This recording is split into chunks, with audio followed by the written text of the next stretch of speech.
नमस्कार दोस्तों, मैं हूँ नेहा और आज मैं रीतू और सलोनी की कहानी का अंतिम भाग लेकर आई हूँ।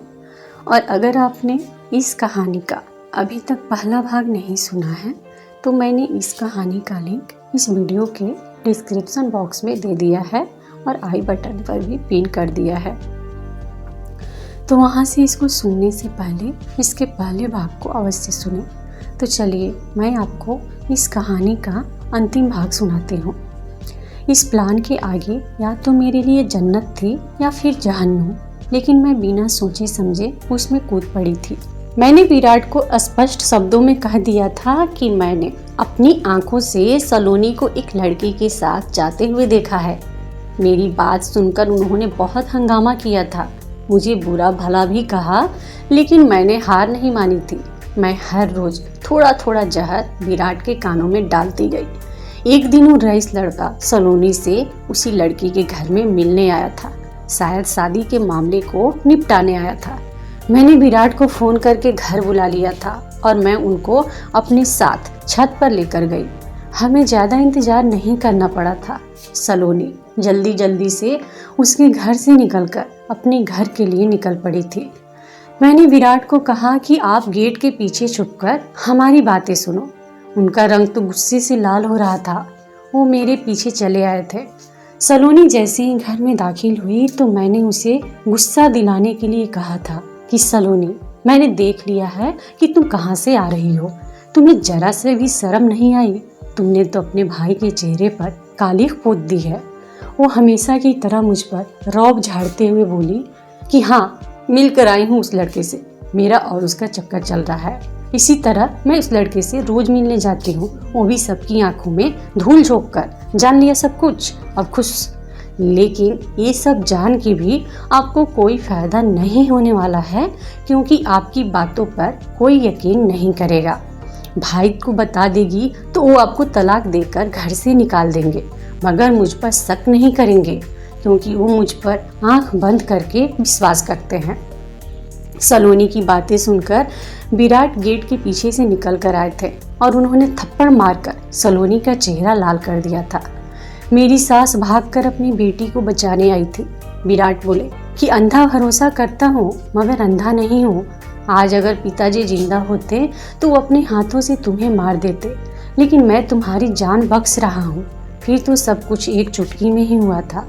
विराट ने पंडित जी को बुला लिया और उस सांवले लड़के को भी थप्पड़ मारकर घर से ले आए थे। उस सांवले लड़के ने हमारे घर आकर वही सब कहा था जो मैं उसे सिखाकर आई थी। उस दिन से लगभग 4 दिन पहले मैं उस सांवले लड़के के घर गई थी। वो बहुत ही गरीब था। उसे अपनी माँ के इलाज के लिए 50,000 रुपयों की जरूरत थी। चाहे तो वह उस रईस लड़के से मांग सकता था, लेकिन वो उसके पिताजी के पास नौकरी करता था और मैंने इसी बात का फायदा उठाते हुए उसे 1 लाख रुपए देकर खरीद लिया था। इस तरह उसने वही सब कह दिया जो मैं उसके मुंह से उगलवाना चाहती थी, और अब पंडित जी उन दोनों की शादी करवा रहे थे। मैं तो ये सब ड्रामा, जिसकी मैं डायरेक्टर थी, बड़ी खुशी से देख रही थी। सलोनी हाथ जोड़ जोड़ कर कह रही थी कि भैया मेरी बात सुनिए, मैं दूसरे लड़के से मोहब्बत करती हूँ। विराट को तो इस बात पर और भी गुस्सा आ गया था कि उनकी बहन कितने लड़कों को जानती थी। मेरी सास ने रो रो कर अलग कोहराम मचा दिया था। चलो, मेरे मन की इच्छा तो पूरी हो गई, और सलोनी का बुरा साया मेरी जिंदगी से हमेशा हमेशा के लिए हट गया था। मुझे उसका अंजाम सोच सोच कर हंसी आती थी। उसने शादी के बाद मेरे साथ बहुत बुरा किया था। अब उसके साथ बुरा हो रहा था, वो तो लोगों के बर्तन माज माज कर पेट भरती होगी। सलोनी की इस घटना के बाद मेरी सास पूरी तरह से टूट गई थी और मैं शेरनी बन गई थी। अपनी सास से पूरे घर के काम करवाने लगी थी। इसी दिनों में भगवान ने मुझे औलाद की पहली खुशी दी थी। मैं मां बनने वाली हुई तो विराट के दिल से बहन का गम निकल गया। अब तो मैं उनकी लाडली बीवी बन चुकी थी। हर चीज़ मेरे हुक्म पर होने लगी थी, और यही सब तो मैं चाहती थी। सलोनी ने बिना वजह मेरा कीमती समय बर्बाद कर दिया था। खैर, अब तो घर के बर्तन तक मैं अपनी सास से ही धुलवाती थी। देखते ही देखते मेरे 8 महीने पूरे हो चुके थे। अब मेरे आराम के दिन थे, लेकिन मेरी सास ने तो एक अजीब नाटक ही शुरू कर दिया था। कभी उन्हें चक्कर आ रहे थे तो कभी उन्हें उल्टी होने लगती थी। वो सारा सारा दिन परेशान रहने लगी थी। अब तो उनका बेटा भी उनकी सेवा में लगा रहता था। मेरी भी हालात ऐसी हो गई थी कि कोई काम नहीं कर पाती थी, जबकि मेरी सास तो पूरी तरह से बेड पर आराम करती रहती थी। मैं सोचती थी कि वो ये सब नाटक कर रही हैं, लेकिन जब मैं उन्हें डिलीवरी वार्ड में देखा तो मुझे सच्चाई का पता चल गया था। बेटी तो बेटी, माँ भी किसी से कम नहीं निकली थी। उसने भी मेरे और विराट की आंखों में धूल झोंकती थी। हुआ ये था कि मैं पेट दर्द का बहाना करके विराट के सामने रोती रहती। वो भी मेरे लिए बहुत परेशान थे। मैंने उनसे अपनी माँ के घर जाने की इजाज़त मांगी तो उन्होंने दे दी। उन्होंने मुझे आश्वस्त किया था कि वो मेरे पीछे सब कुछ संभाल लेंगे। मैं आराम करने के लिए अपनी माँ के घर पहुँच गई थी। दुनिया में केवल माता ही निस्वार्थ भाव से प्यार करती है। मेरी माँ ने बड़ी खुश दिल से मेरा स्वागत किया था। वो तो मुझे बेड से उतरकर पानी तक नहीं पीने देती थी। कुछ दिनों तक तो मेरी भाभी भी मुझे बिठाकर खाना खिलाती थी। अब तो उनकी आंखों के सामने भी अंधेरा छाने लगा था। वो बहाने बना के मुझसे काम करने को कहती थी। एक दिन मेरे हाथ में झाड़ू पकड़ाकर बोली कि घर का झाड़ू पोछा कर दो, इससे तुम्हारी डिलीवरी आसान हो जाएगी। मैंने शिकायत भरी नज़रों से माँ की तरफ देखा तो वो मुझसे बहुत बेबस नजर आई। मैंने बड़े गुस्से से झाड़ू पकड़ ली और इधर उधर जोर से मारने लगी। तभी न जाने किस बुरे समय में मेरा पैर मुड़ गया और मैं सीढ़ियों से गिर गई। मुझे कुछ होश नहीं रहा था। मुझे कुछ भी मालूम नहीं पड़ा कि कब मुझे डॉक्टर के पास लेकर गए और कब मेरा इलाज शुरू हो गया। कई घंटों की बेहोशी के बाद मुझे होश आया तो मुझे बहुत हल्का हल्का सा महसूस हो रहा था, जैसे कि मेरे शरीर से एक हिस्सा अलग हो गया हो। मैंने जल्दी से अपने पेट की तरफ देखा तो मैं समझ गई। मैं खुशी से अपनी माँ को आवाज़ लगाई और कहा कि माँ, मेरा बच्चा कहाँ है? बेटा हुआ है या बेटी? मेरी बातें सुनकर मेरी माँ रोने लगी। उनके रोने से मैं डर गई थी। मैं चीख चीख कर नर्सों से अपनी बच्चे के बारे में पूछने लगी थी। तब मुझे लेडी डॉक्टर ने बताया कि भगवान ने आपको बेटा दिया था, मगर हम उस बच्चे को बचा नहीं पाए। अब तो शायद आप कभी भी माँ नहीं बन पाएंगी। मैं छटपटा रही थी और जोर जोर से रोने लगी थी। इसलिए उन्होंने मुझे आराम का इंजेक्शन लगा दिया। फिर ये होता कि जैसे ही मुझे होश आता मैं चीखने लगती, चिल्लाने लगती और मुझे दोबारा नींद का इंजेक्शन लगा दिया जाता। 3 दिन ही बीते होंगे जब मैंने होश आते ही सास की आवाज़ सुनी थी। वो किसी को बेटा होने पर बधाई दे रही थी। मैं यूं ही आंखें बंद करके लेटी हुई थी। तभी मुझे सलोनी की आवाज़ सुनाई दी तो मैंने तुरंत अपनी आंखें खोल दी। मैंने देखा कि सलोनी बेड पर मेरे बेड से एक बेड की दूरी पर था। वो एकदम खुशी से लेटकर अपने बच्चे को गोद में लेकर चूम रही थी। मेरी सास उन दोनों को देखकर बहुत खुश हो रही थी। वहाँ अपनी सास को देखकर मुझे समझ आ गया था कि वो भी हमारे आंखों में धूल झोंक रही थी। वो हमें धोखा देकर अपनी बेटी सलोनी से मिलती थी। लेकिन सलोनी वो तो एक बार फिर मुझसे जीत गई थी। उसने अपने बच्चे को जन्म दिया था और मैंने खो दिया था। मैं नर्सों की नज़र बचाकर अपने बेड से उठकर सलोनी के बेड के पास चली गई थी। मैं रो रही थी। मैंने सलोनी से कहा कि सलोनी, तुमने शादी के बाद मेरे साथ बहुत बुरा किया था, मेरे साथ बहुत दुर्व्यवहार किया था।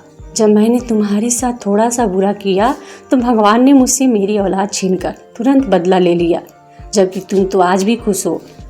मुझे देखकर वो गुमसुम सी हो गई थी। उसकी आंखें भी नम हो गई थी। सलोनी बोली कि भाभी, आप मुझे ज़रा भी पसंद नहीं थी और मैं नहीं चाहती थी कि आप मेरे भैया से दूर हो जाए। भैया सिर्फ और सिर्फ मेरा ख्याल रखे, मुझसे प्यार करे। इसी वजह से मैं हर तरह की कोशिश करती थी कि आपको तकलीफ़ दो ताकि आप भैया को छोड़कर चली जाए। आपसे मैंने जो कुछ भी किया उसकी सज़ा मुझे मिलनी ही मिलनी थी और मिली भी। मैंने आपकी ज़िंदगी बर्बाद की और मेरे पति ने मेरी ज़िंदगी बर्बाद की। वो हर घड़ी मुझ पर शक करता था कि कहीं मैं उस लड़के के साथ भाग न जाऊं जिससे मैं मोहब्बत करती थी। इसलिए वो मुझे मारता था, पीटता रहता था, मुझे लोगों के घरों में काम करवाता था। भाभी, इस दुनिया में हर इंसान को उसके अपराध की सज़ा ज़रूर मिलती है। मेरा अपराध बदनामी का था जिसकी सज़ा मुझे मिल गई। आपका अपराध मुझ पर झूठा इल्ज़ाम लगाने का था। आपने मुझसे मेरे घर वालों का प्यार छीन लिया और मुझसे मेरी मोहब्बत भी। और भगवान ने आपसे आपकी मोहब्बत और आपकी औलाद छीन ली। हमारा हिसाब बराबर हो गया। लेकिन मेरी माँ इस सब में बेकसूर है। उनका ख्याल रखिए। उनके पेट में अल्सर हो गया है, खाया पिया हजम नहीं होता है, इससे कैंसर होने का भी डर है। अब एक और पाप अपने सिर पर मत लेना आप। भगवान के लिए इन पर दया करें, शायद इनकी दुआ आपको लग जाए और भगवान आपको फिर से माँ बना दे। सलोनी की बातें सुनकर मैं कांपने लगी थी। मुझे मालूम पड़ चुका था कि मुझसे कहाँ गलती हुई थी। मैंने भगवान के बनाए इस संसार को अपने हाथों में लेने की कोशिश की थी। भगवान को अपना बदला लेने देती तो क्या हो जाता। मैंने खुद भगवान बनने की कोशिश ही क्यों की। मैं भगवान से रो रो कर माफ़ी मांगी और आज से ही अपनी सास का ख्याल रखने की कसम खा ली थी और दिलो जान से अपनी सास की सेवा करना शुरू कर दी। मैं अपनी गलती के लिए बहुत ही पश्चाताप कर रही थी। सच में मैंने अपनी ननद सलोनी के साथ बहुत बुरा किया, जिसका परिणाम मुझे भी मिला और सलोनी को भी मिला। सलोनी ने जो गलतियाँ की थी, अगर उसकी गलतियों को मैं भगवान के भरोसे छोड़ देती तो शायद मेरे साथ इतना गलत नहीं होता और मेरा औलाद मुझसे दूर नहीं होता। आज मुझे अपनी गलतियों पर बहुत ही ज़्यादा पछतावा हो रहा है और मैं अपने सास के साथ जो भी नाइंसाफ़ी की, उनके साथ जो भी गलत किया, उसके लिए भी मुझे बहुत ज़्यादा पछतावा हो रहा है। और मुझे पता है कि अपनी सास पर भी अत्याचार करने की वजह से और सलोनी के साथ गलत करने की वजह से ही भगवान ने मेरी औलाद को मुझसे छीन लिया। इसलिए अब मैं अपनी गलतियों को सुधारने के लिए दिलो जान से अपनी सास की सेवा कर रही हूँ, ताकि मेरे आगे का कर्म अच्छा हो। तो दोस्तों, आपको हमारी यह कहानी कैसी लगी हमें कमेंट बॉक्स में ज़रूर बताना। और अगर आपको ये कहानी अच्छी लगी हो तो इस वीडियो को लाइक करें और अपने दोस्तों के साथ शेयर ज़रूर करें। और इसी तरीके की अच्छी कहानी की वीडियोस देखने के लिए हमारे इस चैनल को सब्सक्राइब करके घंटी के बटन को